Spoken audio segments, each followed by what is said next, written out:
الحمد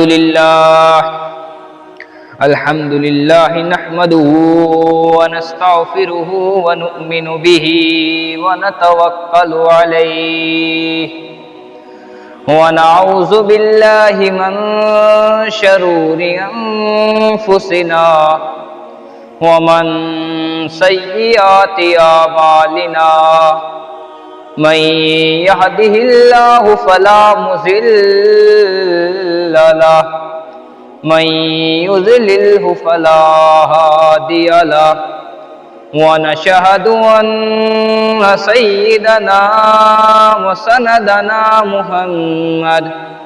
محمدا عبده ورسوله. درود شریف پڑھ اللہم صلی اللہ.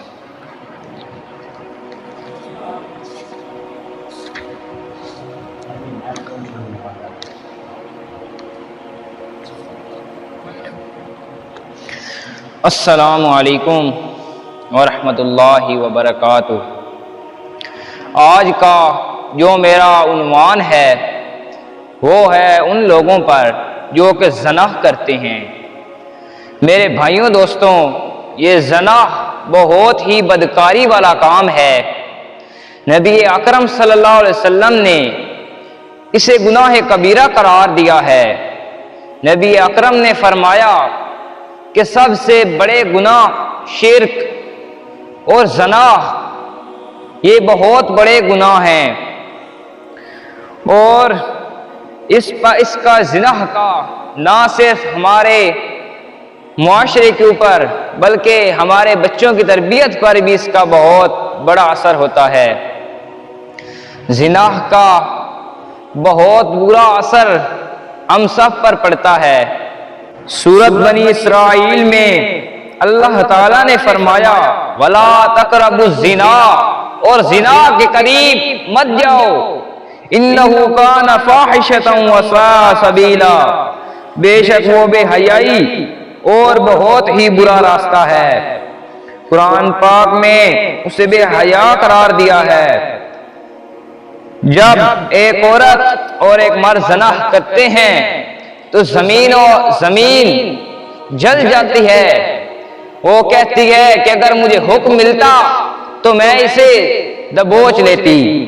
اور ایک اور جگہ پر اللہ تعالیٰ نے فرمایا والذین هم لفروجهم یحافظون، اور وہ حرام اور بدکاریوں سے اپنی شرمگاہوں کو محفوظ کر لیں. اپنی شرمگاہوں کو محفوظ کرو. اللہ تعالیٰ نے ہمیں اس کا حکم فرمایا ہے، ہمارے نبی اکرم نے ہمیں اس کا حکم فرمایا ہے. کیا ہمیں نہیں چاہیے کہ ہم محمد رسول اللہ کی بتائی ہوئی باتوں پر عمل کریں؟ ضرور ہمیں عمل کرنا چاہیے. اور ایک اور جگہ پر سورۃ انعام میں فرمایا اللہ تعالیٰ نے وَلَا تَقْرَبُوا الْفَوَاحِشَ مَا ظَهَرَ مِنْهَا وَمَا بَطَنَ، یعنی چھوٹے بڑے ظاہر پوشیدہ کسی گناہ کے قریب مت جاؤ. یہاں بڑے اور چھوٹے گناہ سے مراد بوسہ لینا، بری نظر سے دیکھنا اور کسی کو چھونا یہ گناہ صغیرہ ہیں، اور گناہ کبیرہ سے مراد زنا ہے. حضور اکرم صلی اللہ علیہ وسلم نے ہاتھ سے زنا کرنے اور پیروں سے زنا کرنے اور آنکھوں سے زنا کرنے سے منع فرمایا ہے. ہاتھوں سے زنا کیا ہوتا ہے؟ کسی غیر کو چھو لینا، کسی عورت کو چھو لینا، اسے بوسہ لے لینا، یہ بھی زنا ہے. اور پاؤں سے بھی زنا ہے، آنکھوں سے بھی زنا ہے. آنکھوں کا زنا کسی غیر محرم کو دیکھنا ہے، اور آپ صلی اللہ علیہ وسلم نے ہمیں اسے منع فرمایا ہے. اللہ تعالیٰ نے فرمایا سورۃ النور میں قُل لِّلْمُؤْمِنِينَ يَغُضُّوا مِنْ أَبْصَارِهِمْ وَيَحْفَظُوا فُرُوجَهُمْ ذَلِكَ أَزْكَىٰ لَهُمْ، مومنوں کہہ دیجئے کہ اپنی آنکھیں بند کر لیں اور اپنی شرمگاہوں کی حفاظت کریں. اللہ تعالیٰ نے اس میں بھی بہت عظیم بات فرمائی ہے کہ مومنوں سے کہہ دو کہ اپنی آنکھیں بند کر لیں، یعنی کہ جب کوئی عورت نظر آئے تو اپنی آنکھوں کو جھکا لیں. اور اپنی شرمگاہوں کی حفاظت کریں۔ اس سے مراد ہے کہ زنا کے قریب مت جائیں۔ اسی طرح ایک اور جگہ پر سورۃ الفرقان میں اللہ تعالیٰ نے فرمایا والذین یدعون مع اللہ الہا آخر ولا یقتلون النفس التي حرم اللہ الا بالحق ولا یزنون ومن یفعل ذلک یلقى اثاما۔ جو اللہ کے ساتھ کسی دوسرے کو معبود نہیں پکارتے اور کسی ایسے شخص کو جسے قتل کرنا ہے اللہ تعالیٰ نے منع کر دیا ہے، نہ حق قتل نہیں کرتے اور نہ وہ زنا کرتے ہیں، اور جو شخص یہ کام کرے گا وہ ضرور اس کا گناہ کا بدلہ پائے گا۔ اسی طرح ایک واقعہ آیا ہے کہ حضرت عمر فاروق ایک مرتبہ حضور اکرم صلی اللہ علیہ وسلم کی خدمت میں حاضر ہوئے روتے ہوئے۔ آپ صلی اللہ علیہ وسلم نے فرمایا اے عمر رو کیوں رہے ہو، کیا وجہ ہے، کس بات کا غم ہے، کیوں رو رہے ہو؟ حضرت عمر نے عرض کی کہ دروازے کے باہر ایک نوجوان کھڑا ہے، اس کی باتوں نے میرا جگر جلا کے رکھ دیا ہے، اس نے جو بات مجھے کہی اس وجہ سے میں رو رہا ہوں۔ نبی اکرم نے فرمایا اس شخص کو میرے پاس لے آؤ۔ جب وہ شخص نبی اکرم کی خدمت میں حاضر ہوا تو آپ صلی اللہ علیہ وسلم نے پوچھا کہ اے نوجوان کیوں رو رہا ہے، تیرے رونے کی وجہ کیا ہے، تو نے کیا کیا ہے؟ تو اس شخص نے فرمایا کہ اے اللہ کے نبی مجھ سے بہت بڑا گناہ سرزد ہو گیا ہے۔ آپ نے فرمایا کون سا گناہ؟ اللہ تعالیٰ زمین آسمان اور جتنے بھی سمندر کی جھاگ سے زیادہ گناہ بھی ہوتے ہیں تو بھی اللہ تعالیٰ معاف فرما دیتا ہے۔ تو اس شخص نے کہا کہ اے اللہ کے نبی میرا گناہ اس سے بھی زیادہ ہے۔ حضرت محمد نے فرمایا کیا گناہ ہے تیرا مجھے بتا۔ اس شخص نے فرمایا کہ مجھے آپ کو بتاتے ہوئے شرم آ رہی ہے۔ تو نبی اکرم نے فرمایا شرماؤ نہیں، میں یہ تمہارا عمل کسی کے سامنے نہیں ظاہر کروں گا، مجھے بتاؤ۔